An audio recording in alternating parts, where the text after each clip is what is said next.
Yes, sir. Everything suits now. And PPTs we have.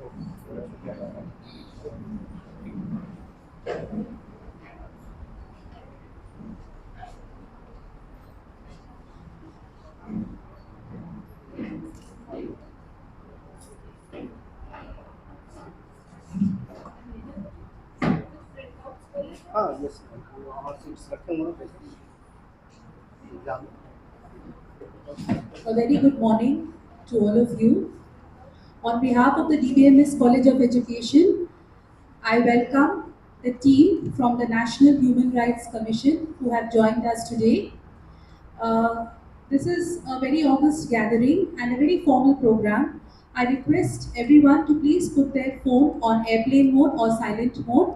Students, please put your phone on airplane mode or silent mode. Thank you. We begin today's program with an invocation, a prayer song by Mrs. Amrita Chaudhary.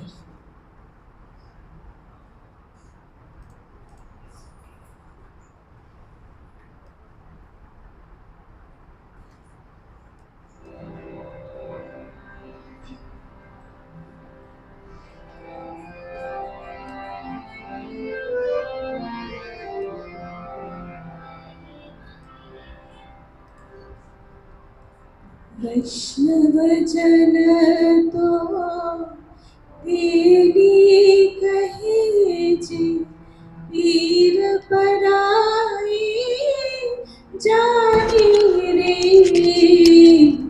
वैष्णव जन तो तेरी कहे जी पीर पराई जाने रे पर दुखे उपकार करे तोए पर दुखे उपकार करे तोए मन अभिमान ना आने रे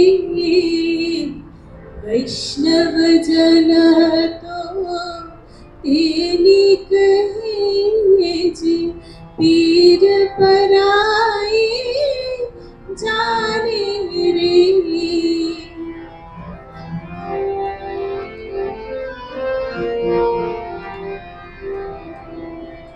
सकल लोक सहुने वंदे निंदा न करे तेरी रे सकल लोक सहुने वंदे निंदा न करे तेरी रे वाच काच मन निश्चल राखे धन धन जननी तेरी रे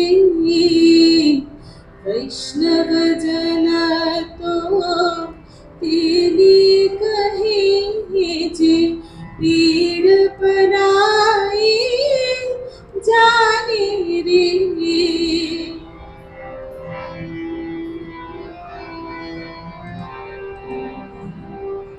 समदृष्टि ने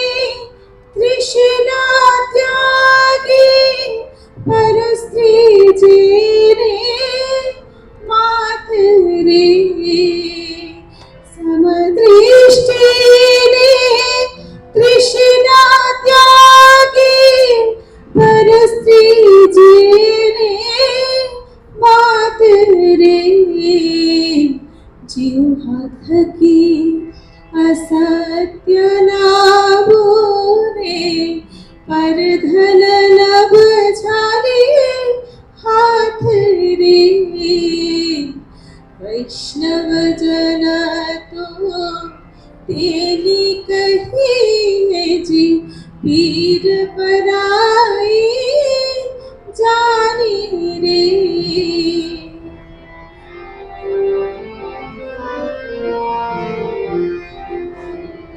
मोह माया व्यापी नहीं जेने, दृढ़ वैराग्य जिना मन मारे। मोह माया व्यापी नहीं जेने, दृढ़ वैराग्य जिना मन मारे। राम नाम शुन तारी लागे, सकल तीर्थ तेरा तन मारे। वैष्णव जन तो तेनी कहिए जी, पीर पराई जाने रे।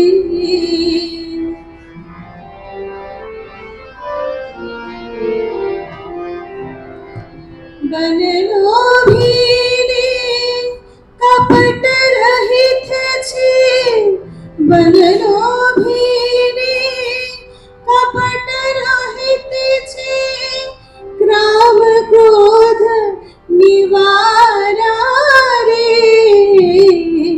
बने सैयो पिलुं दर्शन, भने तरसियो तिनु दर्शन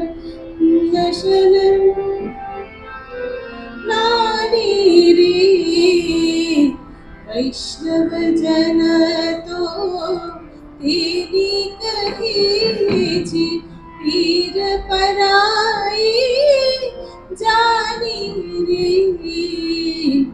वैष्णव जन तो तेरी कहिए जी, पीर पराई जाने रे।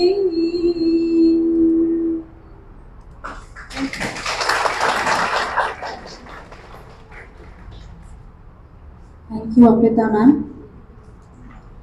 I request the Secretary of the Management Committee of DBMS College, Mrs. Sripriya Dharmarajan, to kindly welcome the Special Rapporteur Jharkhand National Human Rights Commission, Mrs. Suchitra Sinha.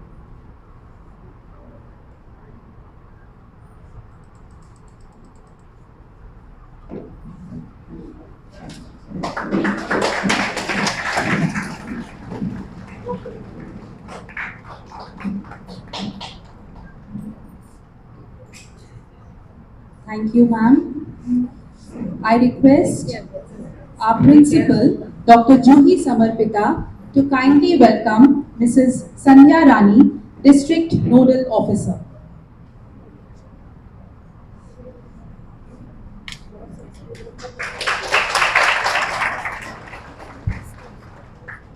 Thank you, ma'am.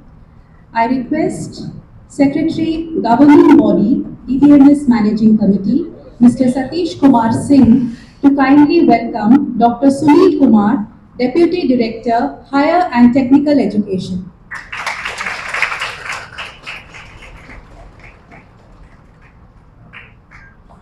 Thank you, sir. I request our Joint Secretary, Mrs. Kamal Selvi Balakrishnan, to please welcome Mr. Shubham Anand.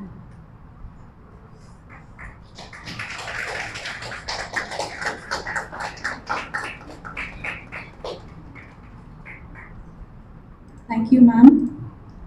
I request Dr. Monica Uppal, Vice Principal and Organizing Secretary of the Grievance Redressal Cell of DBMS College of Education, to welcome Ms. Ria.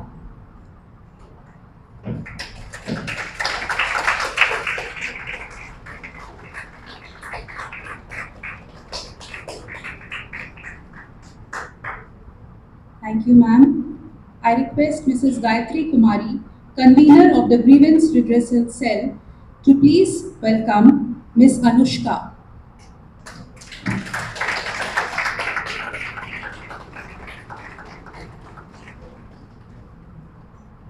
Thank you, ma'am. I request Dr. Juhi Samarpita to kindly present the welcome address.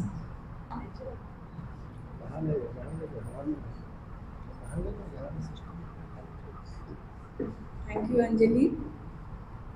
Very good morning to everyone. We have organized this session and on awareness of human rights. और जैसा कि आप सब जानते हैं कि हमारे देश में ये मानवाधिकार या जो हमारे सर्वधर्म समभाव, हमारे जो कॉलेज का मोटो है, ये सब वर्षों से हमारी भारतीय संस्कृति में गुथे हुए हैं।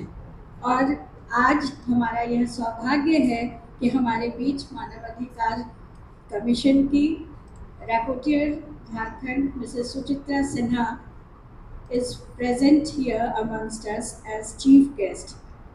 Respected ma'am, respected Mr. Sunil Kumar, Mrs. Sandhya Rani, Mr. Satish Singh, Mrs. Shibriya Dharmarajan, Mrs. Tamil Selvi Balakrishnan, government representative members of faculty, staff, and my dear students. On behalf of the Grievance Redressal Cell of DBMS College of Education, I welcome you all in this awareness program on Your Right, Your Might. We have amongst us Mrs. Suchitra Sinha, who is the rapporteur, as I told you, for Jharkhand by National Human Rights Commission, and we are honored to have her as chief guest today. Ma'am, you have been monitoring the implementation of human rights standards and laws in Jharkhand as one of the major rapporteurs, and we all know that you have handled this role with perfection. I remember DBMS College of Education had invited Mrs. Suchitra Sinha as an IAS officer on the occasion of International Women's Day 3 years back. Her humility and politeness had impressed us all. We also happened to visit Bangat village with our students and teachers, where she has been working tirelessly for the upliftment of the Sabar tribe. It was a great experience for all of us, and we saw the respect and love she has been bestowed upon by the Sabars of this remote village. Every household we saw that had her photograph along with the photos of gods and goddesses. They used to worship her like Devi. Suchitra D, of a graduate from Patna Women's College, was senior to me, 2 years senior to me, and we know her as a very honest, committed, sincere leader since college days. I am really privileged to welcome you, ma'am. And it's also a great day to welcome Dr. Sunil Kumar, Deputy Director, Higher and Technical Education in our college campus today. You are a learned, seasoned, experienced administrator who can guide the prospective teachers and academicians present here today. Sir, our college is like a small kid of 6 years only, a kid who is learning to face the world. We are taking small steps towards shaping the destiny of our country by producing teachers. So, the BMS College of Education has carved a niche for itself in a short span of 6 years. We feel blessed to have an erudite scholar like you to guide us. I also welcome the management members of DPMS College. We have Mr. Satish Singh, Governing Body Secretary, Mrs. Sripriya Dharmarajan, Secretary, and Mrs. Tamil Selvi Balakrishnan, Joint Secretary of DBMS College of Education. Without their support and encouragement, the mission of maintaining high standards in education cannot be accomplished. We have some very special guests today, Mrs. Sandhya Rani, who is the District Nodal Officer, Mr. Shubham Anand, Miss Riya Kumari, Mrs. Anushka Deep. Thank you all for your gracious presence. I would also like to take this opportunity to welcome faculty members, students, and staff who are present to know about their rights, to understand their rights. I know students have university exams tomorrow also, but and students have gone for internship in different schools, but today they have come specially to be aware of their human rights. Thank you students. और जैसा कि आप सब जानते हैं, भारतीय संस्कृति में सामाजिक समरसता का महत्वपूर्ण विचार वर्षों से है, वैदिक काल से चला आ रहा है, और तभी तो ह्यूमन राइट्स कमीशन का भी और हम सबों का यह मानना है कि सर्वे संतु सुखिना, इसकी चाहत हम सब रखते हैं। आपको मालूम है कि 10 दिसंबर 1950 में ह्यूमन राइट्स डिक्लेरेशन हुआ था, after universal declaration of human rights, लेकिन आज भी हम अनभिज्ञ हैं। आज भी हम अपने अधिकारों के बारे में, मानव अधिकारों के बारे में बहुत कम जानते हैं, जबकि नेल्सन मंडेला ने तो यहाँ तक कह दिया था कि to deny people their human rights is to challenge their very humanity. तो चलिए आज हम सब इस सेशन में जागरूक होते हैं अपने अधिकारों के प्रति। एक बार पुनः आप सबों का हार्दिक अभिनंदन, हार्दिक स्वागत। धन्यवाद।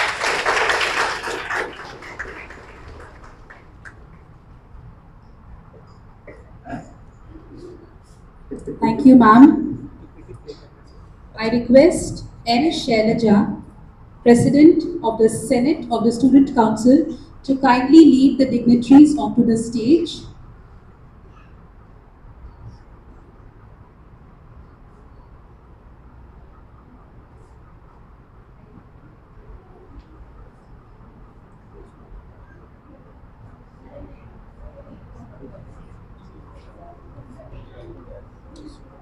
Yes, just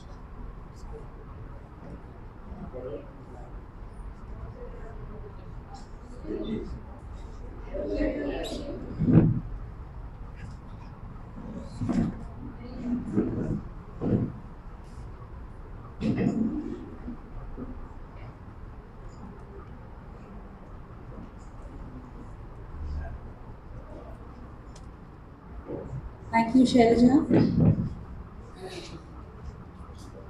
The National Human Rights Commission India has been set up by an Act of Parliament under the Protection of Human Rights Act 1993 for the protection and promotion of human rights.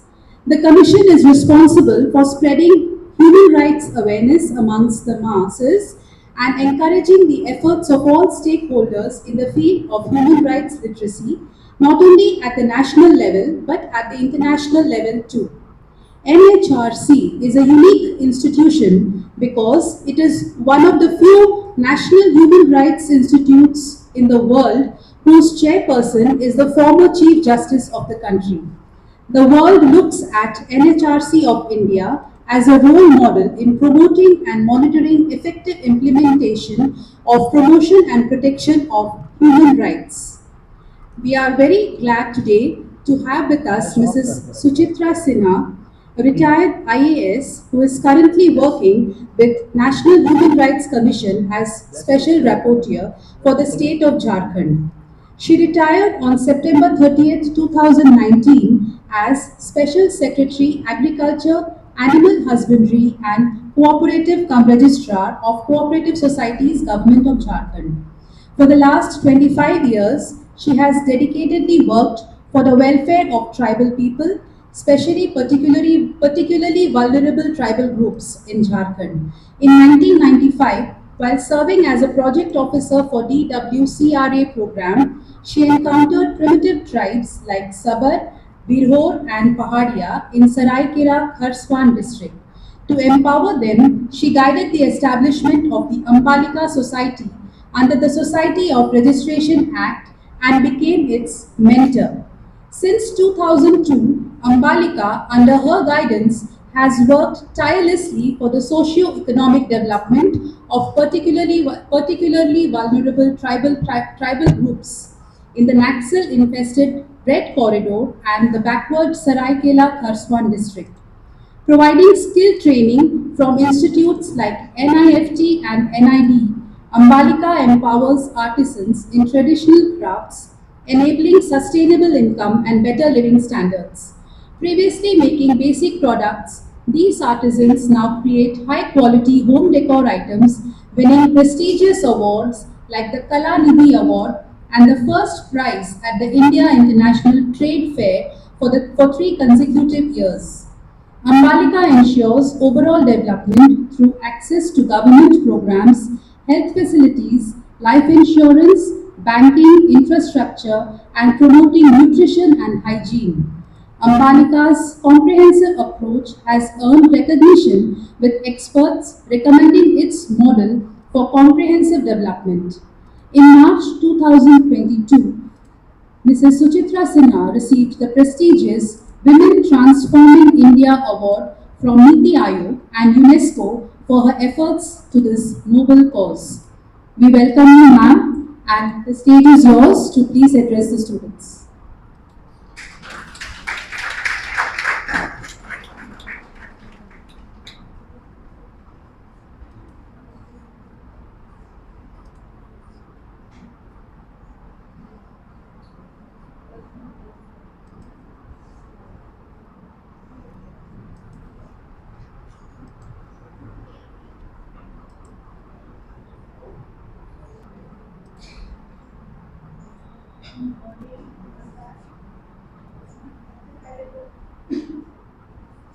सबसे पहले तो मैं आप सबको हार्दिक धन्यवाद देती हूँ कि आपने इतना अच्छा प्रोग्राम ऑर्गेनाइज किया।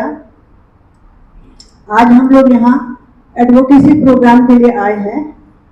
यहाँ मैं बताना चाहूँगी कि नेशनल ह्यूमन राइट कमीशन सिर्फ ह्यूमन राइट वायलेशन की जांच नहीं करता है, बल्कि लोगों में अवेयरनेस भी फैलाने का काम करता है। इसलिए हम लोगों ने सबसे पहले स्टूडेंट्स को चुना है। जैसा कि हम जानते हैं कि किसी देश के विकास के लिए स्टूडेंट्स ही सबसे महत्वपूर्ण और शक्तिशाली रिसोर्सेस होते हैं। इसलिए इस बात की जरूरत है कि हर स्टूडेंट ह्यूमन राइट के प्रति जागरूक हो, खुद अपने को एम्पावर करे और आसपास के लोगों को एम्पावर करे, सशक्त करे और शोषण के विरुद्ध आवाज उठा सके। जैसा कि आज का थीम है योर राइट योर माइट, मानव अधिकार ह्यूमन राइट्स मानव की शक्ति का परिचय देती है। यह किसी भी मनुष्य को गरिमामय जिंदगी जीने के लिए सुरक्षा प्रदान करती है। जिस दिन हमारा जन्म होता है उसी दिन से हमें मानव अधिकार ह्यूमन राइट्स प्राप्त हो जाते हैं और ये हमारी मृत्यु तक हमारे साथ रहता है। यहाँ तक कि डेड बॉडी का अंतिम राइट्स गरिमा के साथ हो, यह भी उस बॉडी का अधिकार होता है। ह्यूमन राइट्स नॉन डिस्क्रिमिनेटरी होता है, यह कोई भेदभाव नहीं करता है, चाहे आप किसी भाषा के हो, कोई भी सोशल स्टेटस के हो, किसी भी जाति के हो, धर्म के हो, ये सबके लिए बराबर है। लेकिन NHRC में मेरी जब से पोस्टिंग हुई है, मैंने जेल जो बिनाई हो, ST residential school, schedule caste residential school, Kasturba आवासीय विद्यालय, ओल्ड एज होम, ऑर्फनेज, बहुत सारी जगहों का दौरा किया और मैंने पाया कि हर जगह ह्यूमन राइट्स का ग्रॉस वायलेशन हो रहा है। मुझे लगा कि ये इसलिए भी हो रहा है कि लोग जानते नहीं है कि उनकी ह्यूमन राइट्स क्या है। एक बच्चा अगर जुवेनाइल होम में गलती से पहुंच जाता है और वहां मार खाता है या उसको बहुत तरह से टॉर्चर किया जाता है, तो वो समझता है शायद यही मैं अब डिजर्व करता हूँ, मैंने गलती की है, जुवेनाइल होम में आ गया हूँ तो अब मैं यही डिजर्व करता हूँ। लेकिन ऐसा नहीं है, उसके भी राइट्स उतने ही हैं जितने हम लोग के हैं।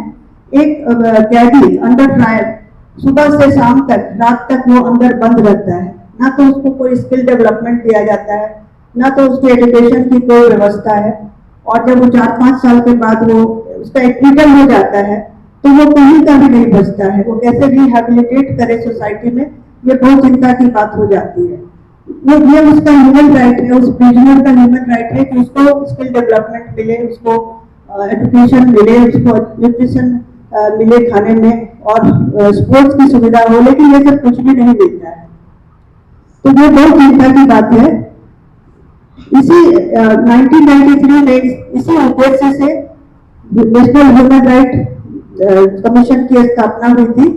इसमें 5 मेंबर्स होते हैं, लेकिन कमीशन के लिए ये संभव नहीं है कि पूरे देश में जाकर के मानवाधिकार के वायलेशन की जांच करे या लोगों को अवेयर करे।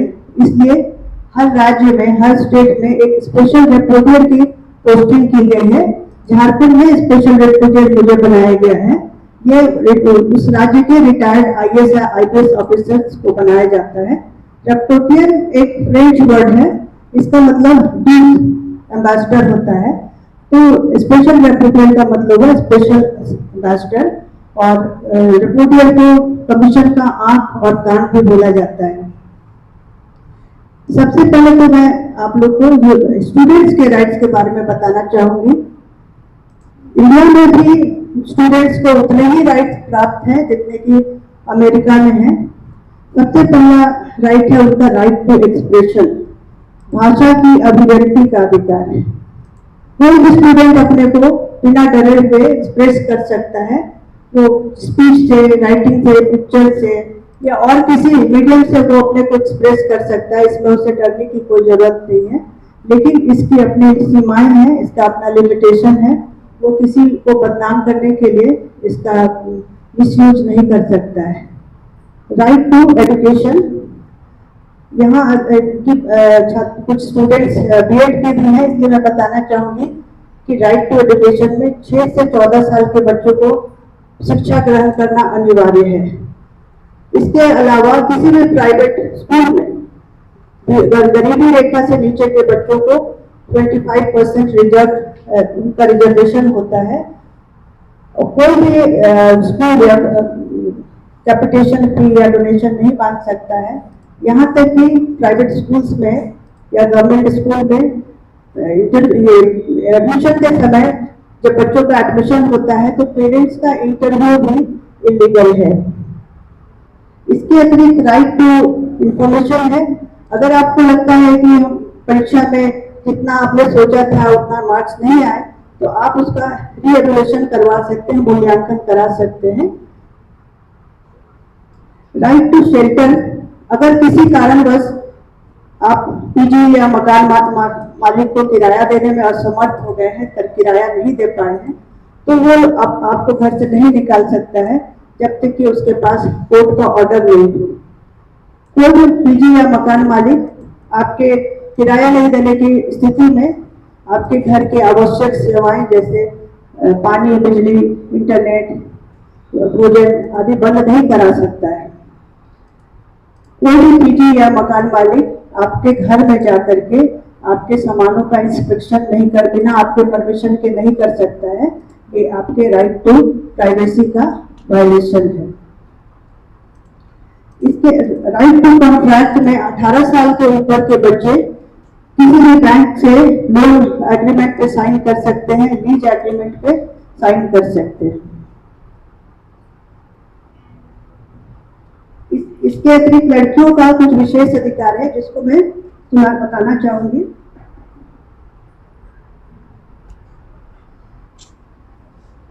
इसमें राइट टू इक्वालिटी है।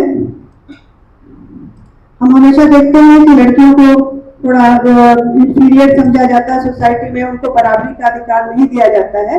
तो हम लोग को हमारा ह्यूमन राइट है, राइट टू इक्वालिटी, लड़कियों का ह्यूमन राइट है। इसमें equal pay for equal work, gender के आधार पर भेदभाव करना अपराध है, क्राइम है, इसको हम लोग पनिश कर सकते हैं। किसी भी वर्किंग लेडी को अपने पुरुष काउंटर पार्ट के बराबर सैलरी लेने का अधिकार है। राइट अगेंस्ट हरासमेंट, अगर किसी महिला के साथ कॉलेज या वर्क प्लेस में किसी प्रकार का फिजिकल या सेक्सुअल हरासमेंट होता है तो वो 3 महीने के अंदर इंटरनल कंप्लेंट कमेटी को लिखित शिकायत दे सकती है, राइटिंग में शिकायत दे सकती है। 3 महीने के अंदर इस शिकायत को रजिस्टर करना होता है। किसी भी महिला को गरिमा और शालीनता से जीने का अधिकार है, राइट टू डिग्निटी हमारा ह्यूमन राइट है। अगर किसी रेप विक्टिम का कोई मेडिकल एग्जामिनेशन हो रहा है तो किसी दूसरी लेडी कांस्टेबल या लेडी एम्प्लॉई के प्रेजेंस में होना चाहिए। राइट अगेंस्ट डोमेस्टिक वायलेंस, कोई भी पुरुष अपनी पत्नी, लिविंग पार्टनर या घर में रहने वाली किसी महिला के साथ वर्बल, फिनेंशियल, सेक्सुअल अब्यूज नहीं कर सकता है। इसमें कन्विक्शन के बाद उसे 3 साल की सजा हो सकती है, यह नॉन बेलेबल ऑफेंस है। राइट टू प्राइवेसी, अगर कोई महिला सेक्सुअल हरासमेंट की शिकार है तो अकेले में डिप्टी कमिश्नर के सामने बयान दे सकती है या किसी महिला पुलिस अधिकारी की मौजूदगी में बयान दे सकती है, यह उसका राइट टू प्राइवेसी।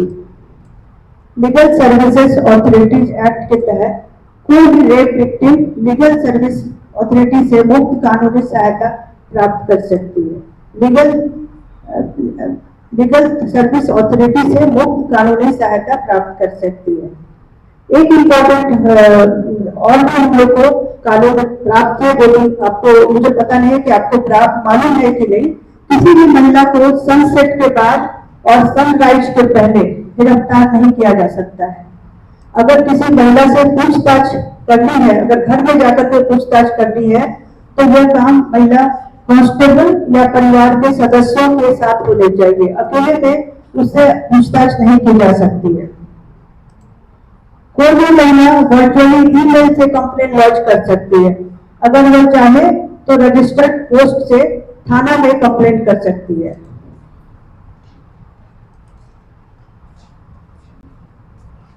महिला के रूप शरीर के किसी भी अंग को अशोभनीय, अपमानजनक और नैतिकता को भ्रष्ट करने वाले रूप में प्रदर्शित नहीं किया जा सकता है, यह दंडनीय अपराध है। किसी भी महिला का पीछा करने, बार बार मना करने पर भी कांटेक्ट करने की कोशिश करना या किसी भी इलेक्ट्रॉनिक कम्युनिकेशन जैसे इंटरनेट, ईमेल के जरिए मॉनिटर करने की कोशिश करना भी अपराध है। ये राइट अगेंस्ट स्टॉकिंग। कोई भी महिला को 0 FIR रजिस्टर करने का अधिकार होता है। 0 FIR का मतलब होता है कि वो किसी भी थाने में या कहीं से भी वर्चुअली FIR कर सकती है। इसके लिए वो जरूरी नहीं है कि कंप्लेंट, जहाँ पे वो कंप्लेंट कर रही है वो घटना उसी थाने में घटना हुई हो। 0 FIR के बाद उस थाने में भेज दिया जाता है, उसके FIR को उस थाने में भेज दिया जाता है जहां पर ये घटना या अपराध हुआ था। प्राचीन समाज से लेकर आधुनिक कहे जाने वाले समाज तक महिला उपेक्षित ही रही है, और violence, especially sexual violence, honour killing, bride burning आदि बढ़ते जा रहा है। इसलिए मेरा ये रिक्वेस्ट है सबसे कि आप लोग अपने अधिकारों के प्रति जागरूक रहिए। और मैं अभी और हमारे मूवमेंट में शामिल होइए। मैं अभी अनुष्का दीप को बुलाना चाहूंगी जो आपको बताएगी कि इस हमारे your right your might say आप कैसे जुड़ सकते हैं। धन्यवाद।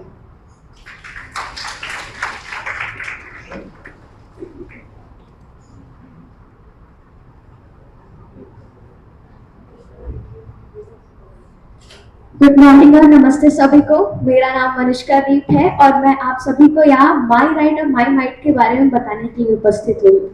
माई राइट माई माइंड एक इनिशिएशन है जो सुचित्रा सिन्हा मैम ने NHRC के अंडर में लिया है। ये हम सभी को अपने अधिकारों के लिए जागरूक करके उन सभी के उसके लिए बोलकर आवाज उठाने के लिए एक प्लेटफॉर्म प्रोवाइड करने का एक इनिशिएशन है। अभी थोड़ी देर बाद आप सभी के बीच में एक फॉर्म सर्कुलेट होगा, जिस फॉर्म में आपको अपना नाम, अपना व्हाट्सएप नंबर, ईमेल एड्रेस और आप जिस कोर्स में स्पेशलाइजेशन कर रहे हैं उसकी जानकारी देनी होगी। उसके बगल में वॉलेंटियर एक्टिव वॉलेंटियर करके एक चेक बॉक्स होगा। अगर आप उस एक्टिव वॉलेंटियर के चेक बॉक्स को टिक करते हैं तो आप हमारे इस मुहिम के एक एक्टिव वॉलेंटियर में बनेंगे, जिसके लिए we expect you to give us 3 to 4 hours of a week. हम ज्यादा नहीं, दिन के नहीं, बस हफ्ते के 3 से 4 घंटे आपसे मांगेंगे इसके लिए काम करने के, जिसके बदले में NHRC national human right commission आपको एक सर्टिफिकेट भी देगा जिस पर नाम के खुद के सिग्नेचर्स भी होंगे, जो कि आपके फ्यूचर यूज के लिए भी काम आएगा। तो अगर आप इसमें एक्टिव वॉलंटियर पार्टिसिपेट करते हैं तो आपको ऑनलाइन या ऑफलाइन आपके काम पे डिपेंड किया जा सकता है, और हम चाहते हैं कि आप ज्यादा से ज्यादा इसमें पार्टिसिपेशन अपना दिखाएं। Thank you, that's all.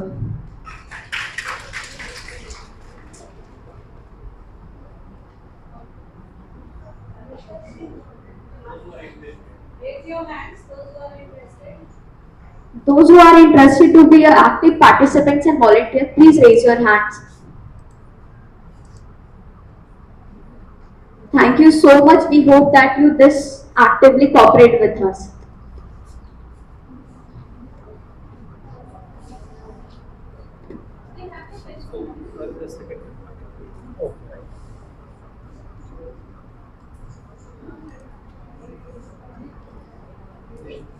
Thank you for your insightful address, Mrs. Suchitra Sinha, and thank you, Anushka ji, for including our students to become volunteers for this great, effort that NHRC has started.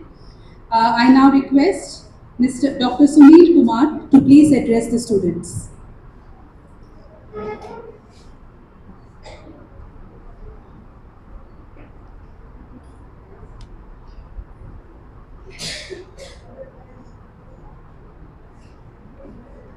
Respected Ma'am, Ma'am is specially prepared of the National Human Rights Commission.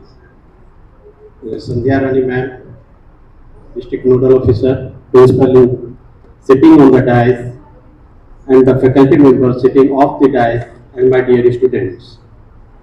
Today it gives great opportunity for me to say something about the human rights. First of all, when we are talking about human rights, what it means? A right which makes you a human. Now the things you should understand that what are your rights. Everybody is getting education, everybody is sharing their views also, are aware, but lacking of their somewhere, that due to their lackness, we are not up to the mark of the nation, and our contribution is also less, very less.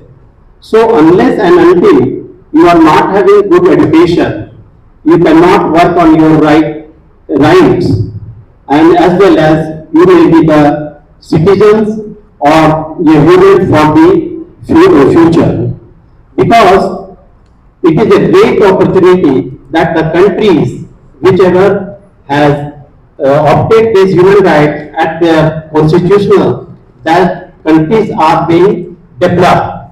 But after 75 years also, we have not achieved that goals due to the lackness of our education. So Madam has explained very clearly. So it is a great opportunity to you also to make her hands strengthening by joining the movement, your theme and your mind, and strengthen to her to do a grand successful. Thank you.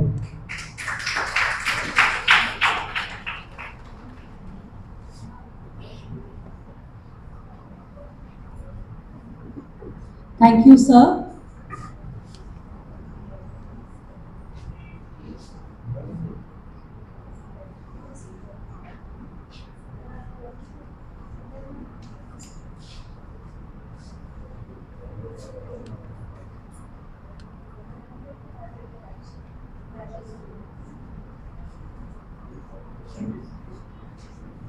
The floor is open for interaction with students.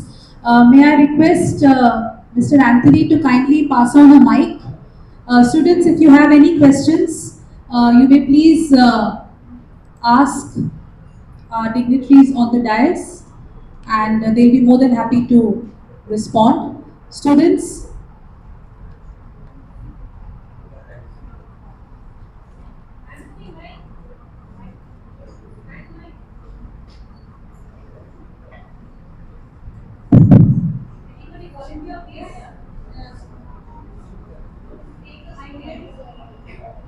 Students, ma'am is saying that if you want to write something, you don't want to disclose in front of everyone.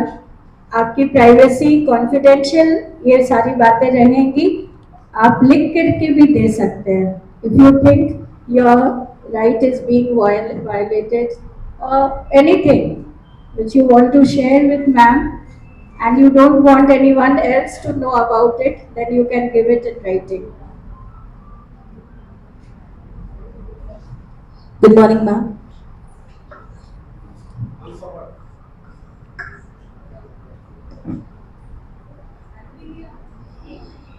Ma'am, my question is that since we have been given our names for the volunteers, so can you please explain us that what is our role exactly being volunteer for this mission?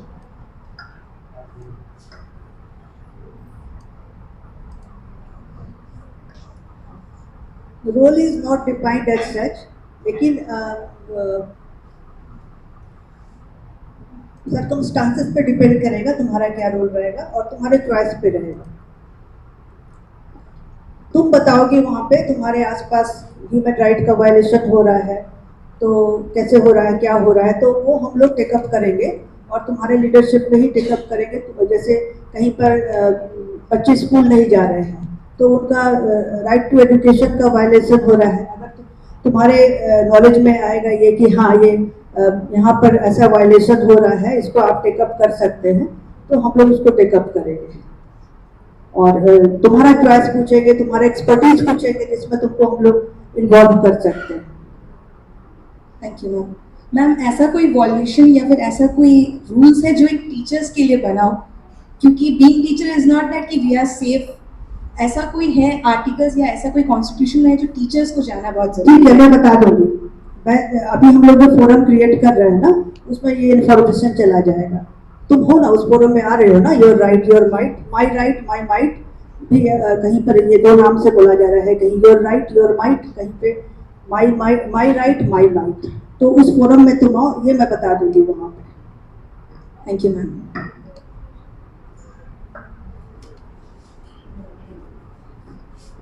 Morning ma'am. Morning sir.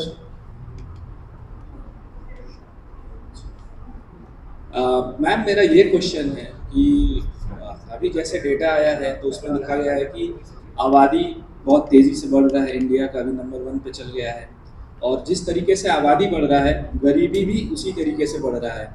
और ये बात निहित है कि अगर गरीबी बढ़ेगा तो बहुत सारे लोग ऐसे ही बाय डिफ़ॉल्ट अपने राइट से वंचित रह जाएंगे. और ऐसे ही मैं एजुकेशन सेक्टर से हूँ तो मेरा सवाल पर्टिकुलरली सर से है कि जो गरीब बच्चे हैं उनको एडुकेट करने के लिए सेंटर या स्टेट गवर्नमेंट आपको किस तरीके से सहायता करता है, क्योंकि अल्टीमेटली अगर वहाँ से सहायता अच्छे तरीके से आएगा तो हम लोग या आप लोग अपने काम अच्छे तरीके से कर पाओगे. तो मुझे बस ये जानना था कि हम लोग तो अपना पार्ट एक्टिवली प्ले करेंगे, लेकिन हमको जहाँ से फाइनेंशियल हेल्प या गाइडलाइंस जहाँ से आना चाहिए उस एंड से हम लोग को कितना मदद मिलता है.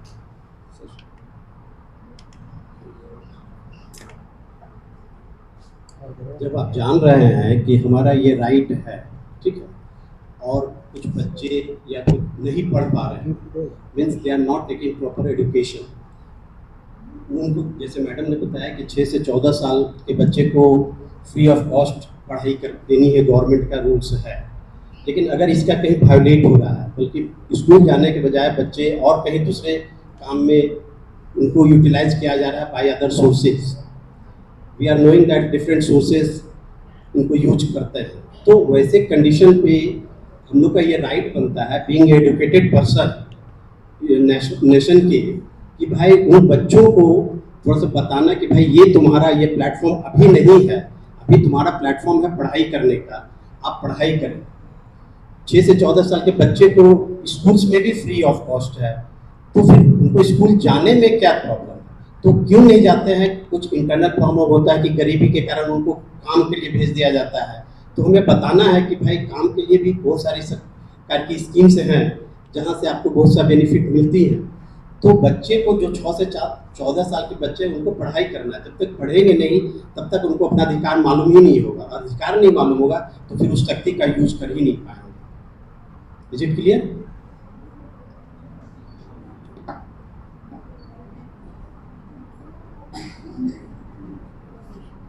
एक चीज और मैडम ने बताया कि जैसे आप लोग कहीं भी सोसाइटी में जा रहे हैं, there are different cases we are facing of violation of their right.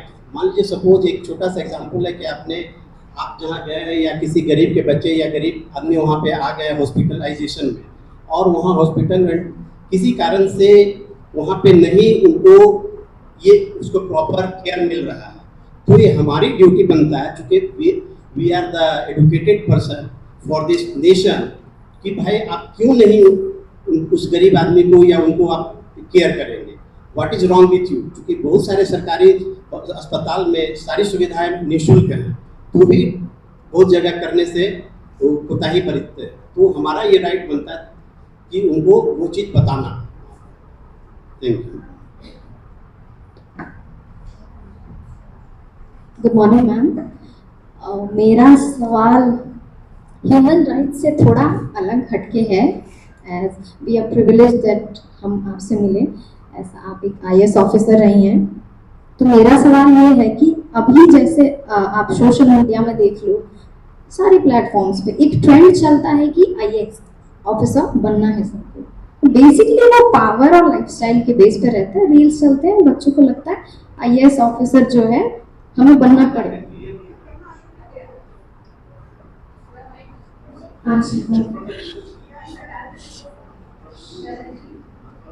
तो मेरा सवाल ये है कि जैसा कि एक ट्रेंड चलता है अभी सारे सोशल मीडिया प्लेटफॉर्म्स में, that IAS is a very big job, reputation, power, lifestyle बहुत अच्छा है।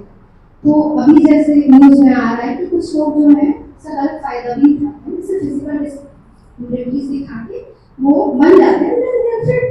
तो क्या IAS के लिए ये जो ट्रेंड चल रहा है ये सही? क्या दूसरे सेक्टर्स में हमें इतना प्रमोशन की जरूरत नहीं?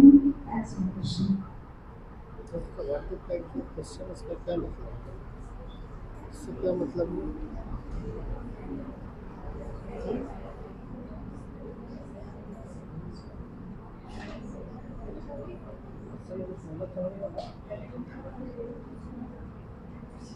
एकदम गलत है। और अब तक हम लोग देख जाते थे UPSC क्लियर करना है तो वहाँ पे कहीं करप्शन का और ये सब का मतलब कोई गलतियाँ वहाँ नहीं होती है। बहुत सारा जगह से बात करके लोग जाते हैं, तो ये बहुत ही कॉस्ट ऑफ साइड हुआ है। ये कभी ऐसा हुआ नहीं था और ये पहली बार हुआ है इस तरह, और ये बहुत गलत है। ये कहाँ से हुआ, कैसे हुआ, इसी को जांच हो रही है। और तुम लोग के क्वेश्चन का मेरे पास बस एक ही जवाब है कि हम खुद ही इस बात से सहमत है कि ह्यूमन राइट का बहुत ग्रॉस वायलेशन हो रहा है। तो इसलिए हम लोग को कलेक्टिवली मिल करके इस पर काम करने की जरूरत है। और तुम लोग का यूथ पावर सबसे स्ट्रॉन्ग होता है। अगर हम लोग मिल करके काम करें, एक हम लोग चैनल बना रहे हैं, एक कम्युनिटी और बहुत सारा चीज बनेगा फेसबुक पे, लिंक्डइन, इंस्टाग्राम, तो उस पर हम लोग इसको पॉपुलराइज करेंगे और डे टू डे हम लोग उस पर अपडेट देते रहेंगे। इससे आप लोग जुड़िए और हम लोग कलेक्टिवली अगर आवाज उठाएंगे तभी कुछ हो सकेगा। नहीं तो इंडिविजुअली हम लोग लड़ते रह जाएंगे और पता चलेगा हम लोग का समय भी खत्म हो गया।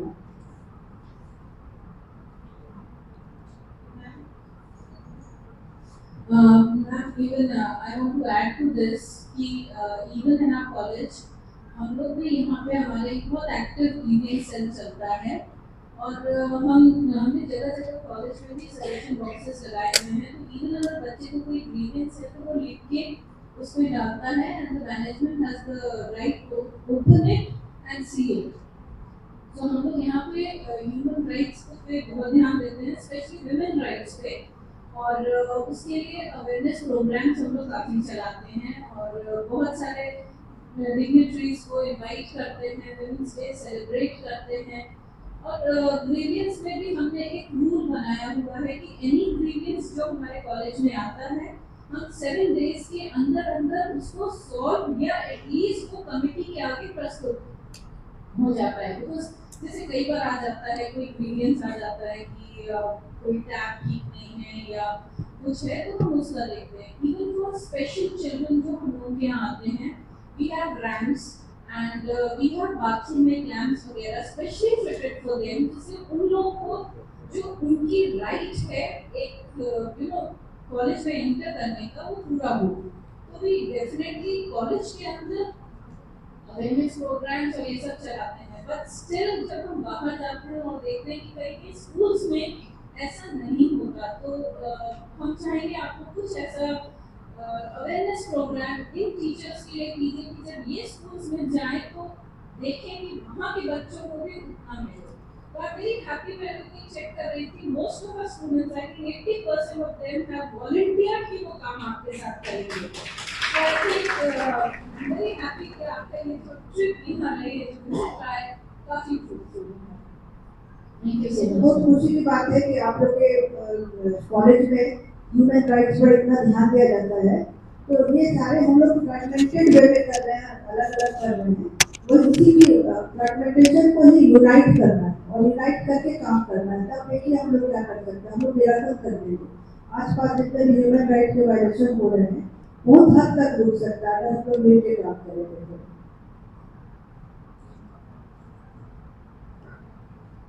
Good morning ma'am. Ma'am actually आपने कहा अभी, तो फिर भी मैं पूछना चाहती हूँ कि इससे जुड़ के तो हम काम करेंगे, बट जो मैं एक्चुअली साक्षी एरिया में रहती हूँ, जब रात को 9 बजे के अराउंड अगर बाहर निकलते हैं तो पूरे मार्केट एरिया में जो लोग होते हैं, छोटे छोटे बच्चे रोड में सो रहे हैं, और उनको कौन रिकॉग्नाइज करे, उनको कैसे स्कूल में एडमिशन दिलवाया जाए और कैसे दिलवाया जाए, या फिर उनके जो पेरेंट्स हैं उनको कौन अवेयर करे, ये बड़ा क्वेश्चन आता है। और जो कि समझ नहीं पाते किसी लिए क्या करें, उनके लिए भी तो ह्यूमन बीइंग वो भी है। देखिए यही बोलना होगा कि गवर्नमेंट का इंटेंशन बहुत अच्छा है और लेकिन इम्प्लीमेंटेशन उस तरह से नहीं हो रहा है। सेंटर होम, बहुत सारे सेंटर होम पड़े हुए हैं, अगर वही हम लोग कलेक्टिवली उसको लिखेंगे, आवाज उठाएंगे, मीडिया प्रेस में देंगे और यहाँ पे ह्यूमन राइट्स के फोरम से ये जाएगा कि बच्चे सो रहे हैं, इनका राइट जो भी राइट है उसका वायलेशन हो रहा है, तो इस पर जरूर ही कुछ होगा। अगर हम लोग ऐसे चुप रहेंगे तो कुछ भी नहीं होगा, बच्चे सोते ही नहीं जाएंगे। सॉरी टू से, बट यहाँ से जिस रास्ते की मैं बात कर रही हूँ वो मेन स्ट्रीट है, यहाँ से सारे बड़े ऑफिसर्स, मिनिस्टर्स, इवन पन्ना गुप्ता जी, रघुनाथ जी और हम जैसे लोग तो गुजर भी रहे हैं। अब इसका तो थोड़ा सा ये क्वेश्चन मार्क आता है हमारे प्रशासन पे, हम सिटीजन पे। नहीं, आपका ये एकदम सही है, ऑब्जर्वेशन सही है। हम लोगों को सेंसिटाइज करने की जरूरत है, सेंसिटिविटी खत्म हो गया है ऑफिसर्स में। तो ऐसा नहीं है कि सारे ऑफिसर्स एक जैसे होते हैं। आप इस फोरम से जुड़ के देखिए, फिर आपको एक नया एक्सपीरियंस होगा कि काम हो रहा है कि नहीं हो रहा है। Ma'am, I have a question, ma'am.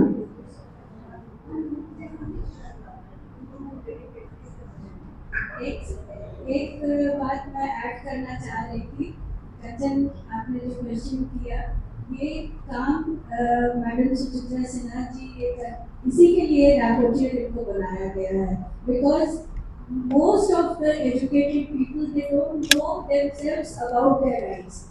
अगर आपने जो कहा ना कि बच्चों को कौन बताए, कहाँ ले जाए, हमें को नहीं पता है कि हम इनको कैसे इनको शिक्षा का अधिकार दिलवा सकते हैं, कैसे हम इनको बता सकते हैं।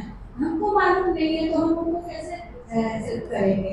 तो मैडम ने जो ये after taking up this responsibility of being rapporteur, government की तरफ से इनको ये असाइनमेंट इसीलिए दिया गया है कि ऐसे सारे केसेस को आप इकट्ठा करेंगी और तब ह्यूमन राइट्स कमीशन को आप रिपोर्ट करें, तो इसलिए अभी पहले दौर में, पहले चरण में, पहले फेज में अवेयरनेस किया जा रहा है। आपने देखा होगा अभी लगातार पिछले एक हफ्ते 10 दिन से हर एजुकेशनल इंस्टीट्यूशन में मैम जा रही हैं और वहाँ सब जगह पहले अवेयरनेस क्रिएट किया जा रहा है। First we should know about our rights, we the educated people, we the prospective teachers, we the members of civilized society, we don't know about our rights. First we have to know about our rights, then only we can encourage or then we can ask others कि अरे ये तुम्हारा अधिकार है तो क्यों नहीं अपनी आवाज उठाते हो। छोटे छोटे बच्चे जो आप कह रही हैं, साक्षी में ऐसे बहुत सारे स्ट्रीट चिल्ड्रन हैं जिनको कोई बताने वाला नहीं है कि तुमको स्कूल जाने का अधिकार है, सरकार ने तुम्हारे लिए ये सुविधाएं दी हैं, तुमको फ्री एजुकेशन 14 साल तक मिल सकता है। जब कोई उनको बताएगा तब तो वो बेचारे स्कूल जाएंगे। ये सारी बातें बताने के लिए, हमें जागरूक करने के लिए स्टूडेंट्स को मैम का आज का ये सेशन हम लोगों के कॉलेज में हो रहा है। Sanjay ma'am, you would like to ask? Ma'am, I have one question to Sujita ma'am and to Sunil sir. Ma'am, जैसे सुनील sir ने बताया कि there are many schemes available for patients and ma'am has said there are shelter homes, there are so many schemes available.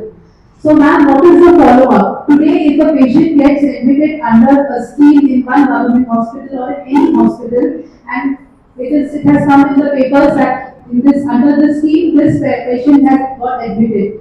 But after the government officials leave from there, tomorrow the government that the hospital wants that bed for somebody else and that poor man who has been admitted, if he is brought back to the floor, what is the follow-up, ma'am? That ये follow-up होता है क्या कि if the government is showing that there is a scheme and under this human rights scheme or whatever that person is admitted in a school or a shelter home or taken off the streets and put in somewhere else where that person can be trained or a patient is treated. What is the follow-up that person is not back onto the street or wherever he came from? What is the follow-up? First of all, I will say that these all are happening due to our lackness and our self-sacrifice. Means we are not so at all that we are itself not knowing our rights. During this session, we have learned or we have observed that we have to know our rights. But first of all, whenever we are not knowing what is our right, then we cannot act this to others.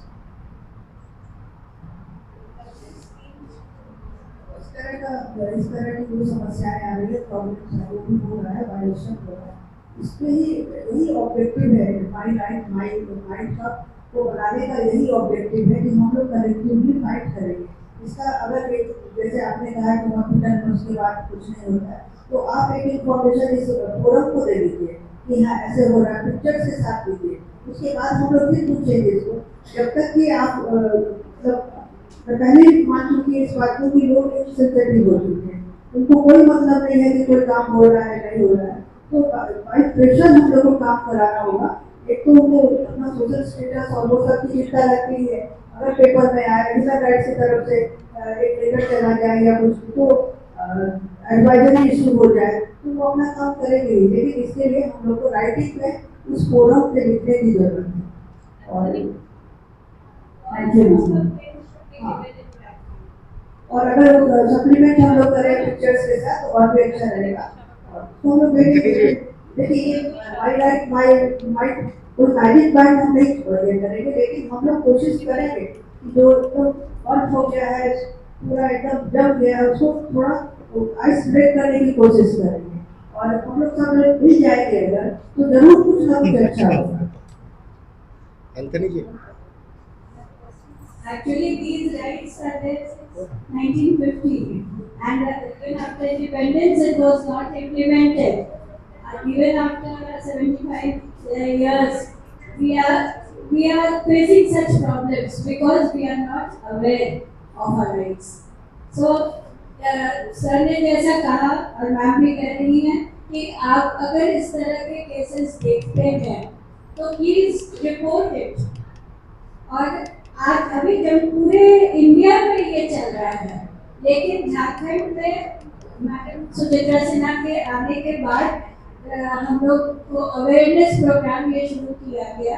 Her state में ऐसे reporters हैं, but active नहीं है national human rights commission. इसीलिए आपको भी शायद नहीं पता होगा कि where to complain, where to send our reports, किसको बताएं, किसके सामने हम कहें, ये बात हम लोगों को नहीं मालूम होती है। अब आज के बाद हम लोगों को पता है कि अगर इस तरह का कोई केस है तो हम कहाँ रिपोर्ट करें। मैम यहाँ आई हैं, इनके पास हमको डायरेक्ट भेजेंगे and she will ask the authorities, centre तक हमारी बात जाएगी और वहाँ फिर एक्शन कैसे लिया जाएगा। एक्शन को लेने वाले दूसरे लोग, दूसरे सेट ऑफ गवर्नमेंट ऑफिशियल्स हैं, बट इस लेवल पे फर्स्ट फेज में कि पहले हम रिपोर्ट्स तो करें, पहले हम बताएं, तो पहले हम जाने तो अपने अधिकार को, तभी तो हम रिपोर्ट करेंगे और फिर तब एक्शन होगा। ये अलग अलग फेजेस में होगा। अभी तो शुरुआत है, लेकिन चुप रहने से काम नहीं चलेगा। मुझे तिलक की पंक्ति याद आ रही है कि वो चुप है, समय दिखेगा उनका भी अपराध, समय उनका भी ये अपराध है अगर हम चुप रह जाते हैं। तो हमें रिपोर्ट करना है, जागरूक होना है, बताना है।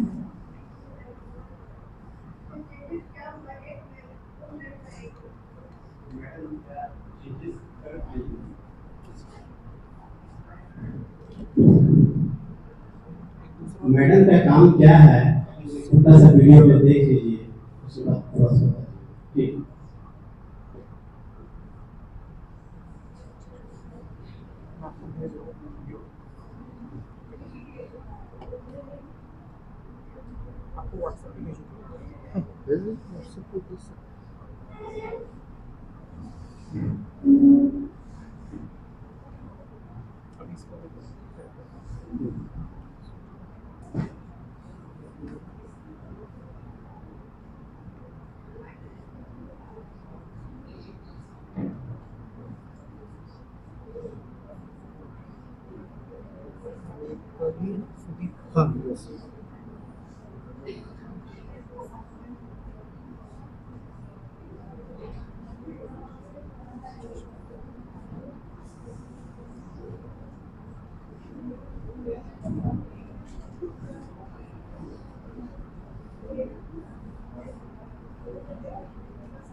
हमारे 2022 में डीबीएमएस कॉलेज एक सेमिनार ऑर्गेनाइज किया था, नेशनल सेमिनार, जो था जनजातीय संस्कृति एंड सामाजिक गतिशीलता, ये विषय था, सोशल मोबिलिटी प्राइस। इस बुक में मैंने मेरा एक आर्टिकल है, इसका नाम है upliftment of servers right by Ambalika. Ambalika जो मैम का ऑर्गेनाइजेशन है, और अंबालिका जब मैं ये आर्टिकल देख रही थी बहुत सारी इंफॉर्मेशन मैं इंटरनेट से कलेक्ट कर रही थी, तो उस समय मेरी बात हुई मैम से और मैम ने मुझे सारा रिपोर्ट भेज दिया जिसके बेस में ही ये आर्टिकल डेवलप किया है। इसलिए आज मैं बहुत फॉर्चुनेट है कि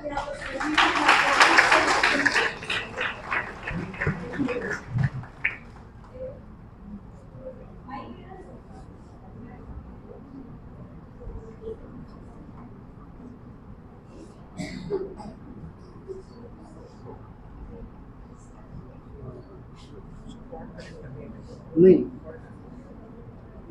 विल दे दिस देख रहे हैं।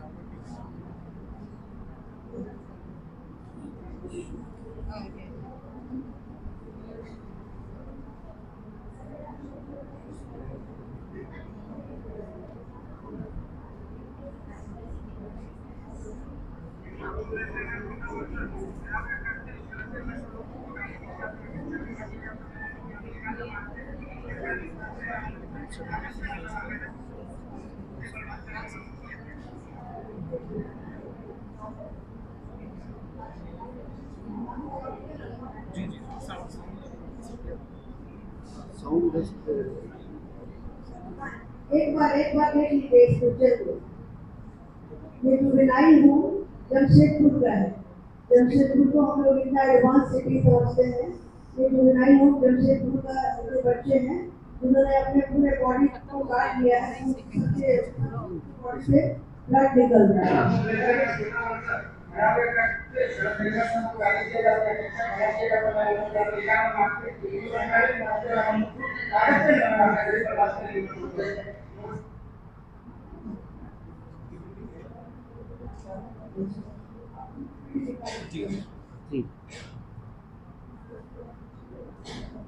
ये जुवेनाइल होम जमशेदपुर है।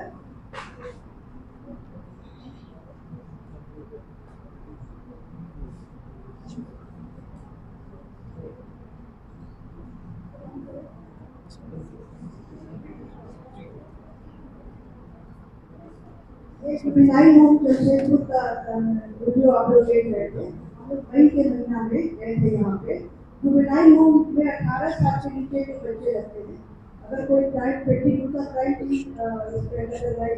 कैटेगरी में वो किया गया, डिवाइड किया गया है पेटी और सीरियस क्राइम। तो छोटे छोटे बच्चे भी रहते हैं और सीरियस क्राइम जो मर्डर रेप वाले बच्चे भी रहते हैं, सीरियस क्राइम के जो भी और वाले बच्चे भी रहते हैं। तो हम लोग मई के महीना में गए थे, तो हम लोग को वैसे बहुत वेलकम किया गया, गाना बजाना बहुत सारा चीज़ हुआ।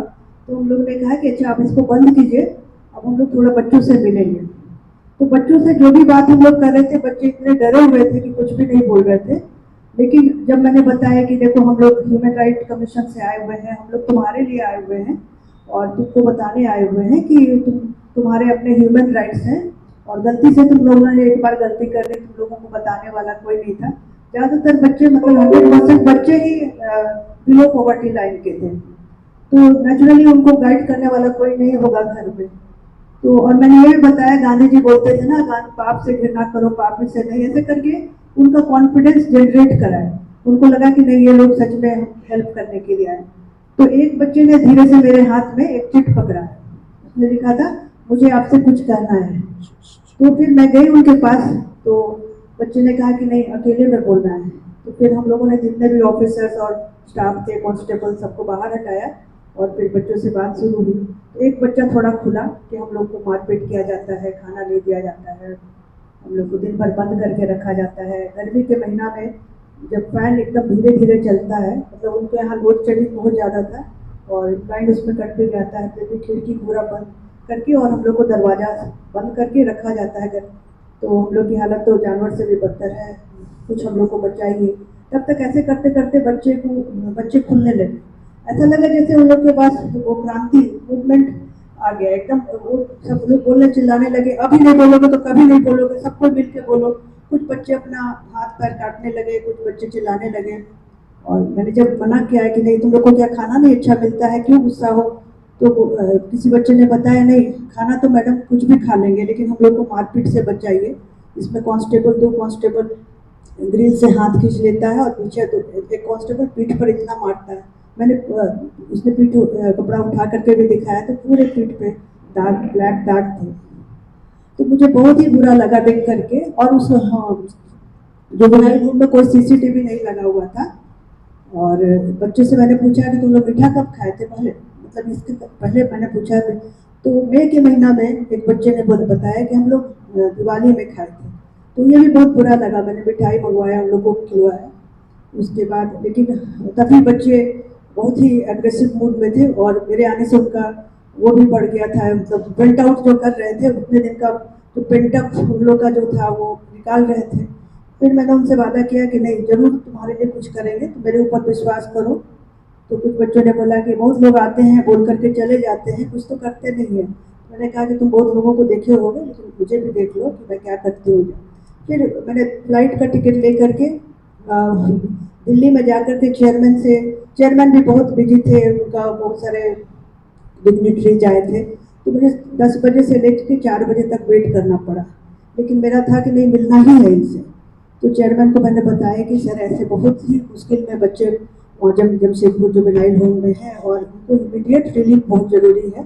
और तो हम लोग को कमीशन को सुप्रीम कोर्ट के बराबर पावर होता है। तो उन्होंने तुरंत सुओ मोटो कॉग्निजेंस ले करके चीफ सेक्रेटरी और सेक्रेटरी वुमेन एंड चाइल्ड जिसके अंदर में आता है उनको एक्सप्लेनेशन पूछा और 1.5 महीना के अंदर पूरे इसको सुधारने के लिए इंस्ट्रक्शन दिया। फिर फटाफट वो भी अभी हम लोग दिखाएंगे कैसा पहले कैसा था और अब कैसा, मतलब उसके बाद कैसा हुआ।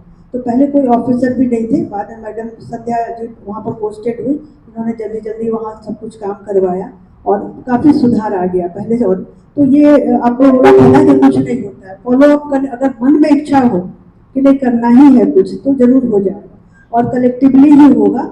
इतने बड़े दुनिया को अकेले तो नहीं सुधार सकेंगे ना। लेकिन एक एग्जाम्पल बताते हैं, देखिए ये आफ्टर दिखा रहे हो, बिफोर दिखाओ पहले।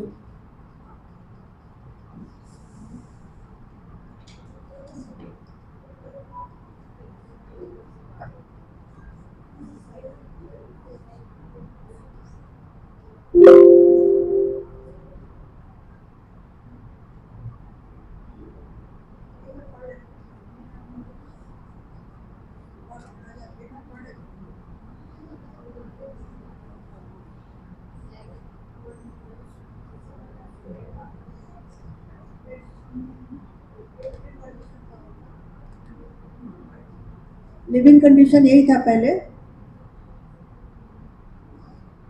बच्चे जमीन पर खाना खाते थे, किचन इस तरह का था।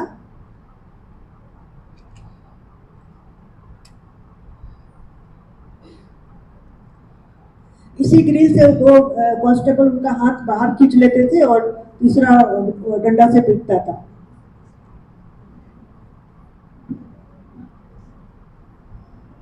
ये एक्शन टेकन। अब पोस्ट रिनोवेशन ऐसा हुआ,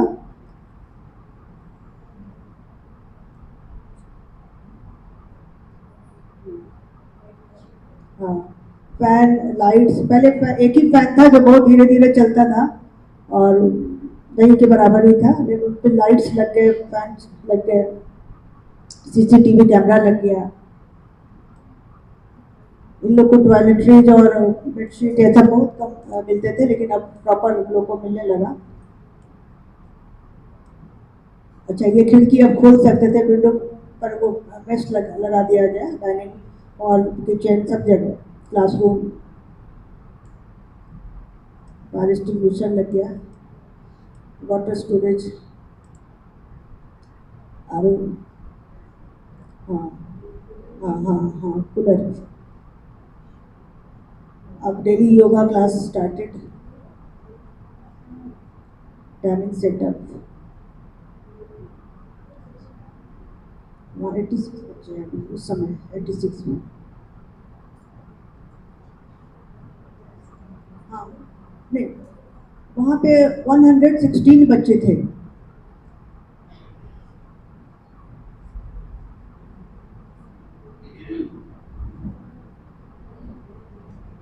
टॉयलेटरीज बढ़ा दिया गया। पहले टॉयलेटरीज बहुत कम ही इनसफिशिएंट था, तो 1 वीक में ही खत्म हो जाता होगा, लेकिन अब टॉयलेटरीज को डबल ट्रिपल कर दिया गया। काउंसिलर, पहले काउंसिलर नहीं थे, अब काउंसिलिंग सेशन स्टार्ट हो गया। क्लासरूम एक्टिविटीज,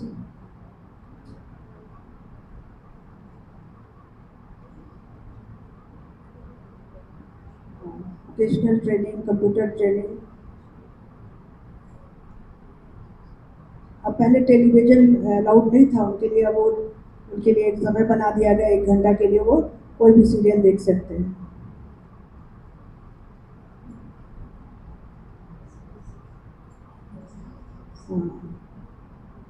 अच्छा, फूड में उनको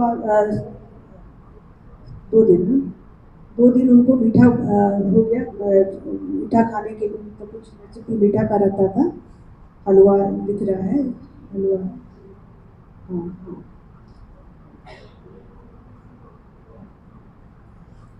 अच्छा, कांस्टेबल हटा दिए गए बाद में। 1 मिनट,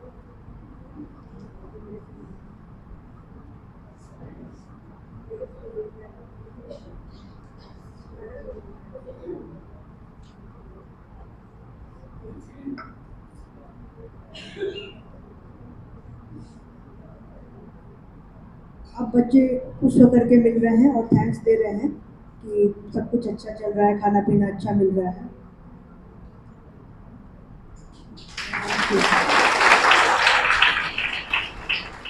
इस तरह से अगर दिल में चाह हो तो काम होता है, अगर चाहने पर सब कुछ हो जाता है। एक क्वेश्चन मेरा था मैम आपसे कि अगर कोई सोशल ऑर्गेनाइजेशन जाना चाहे बच्चों के लिए हेल्प करने के लिए या कुछ, तो वो क्या कर सकते हैं? डीसी से तो अंजलि नोट दिस, डीसी से परमिशन लेकर के any social organisation can go there. Sandhya ma'am can give this permission. Thank you.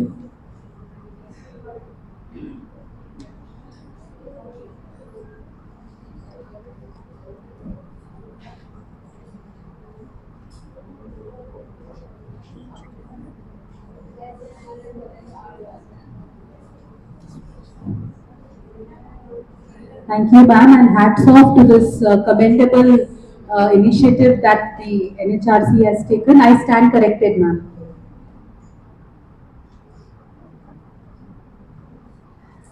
I now request Secretary Mrs. Shripriya Dharmarajan to please hand over a small token of appreciation on behalf of DBMS College of Education to Mrs. Suchitra Sinha.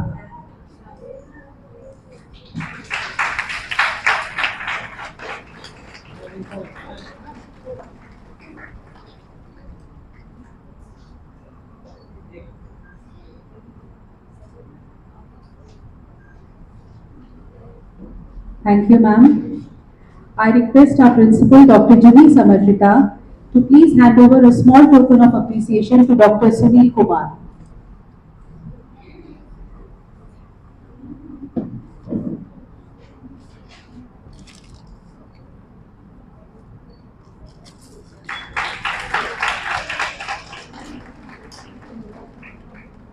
Thank you, ma'am. I request our Joint Secretary, Mrs. Tamil Selvi Balakrishnan, to please hand over a small token of appreciation to Mrs. Sandhya Rani.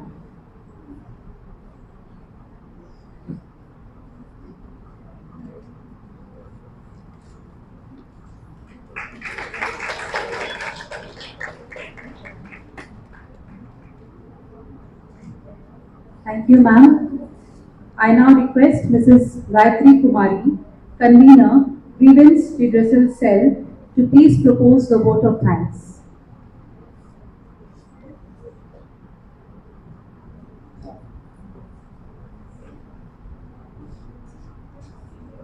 As we conclude our session on human rights and awareness, I, Gayatri Kumari, Assistant Professor and in charge of Grievance Redressal Cell of DBMS College of Education, stand here with heartful of thanks to express on behalf of the organization Firstly, I would like to extend my immense gratitude to Mrs. Suchitra Sinha, Mrs.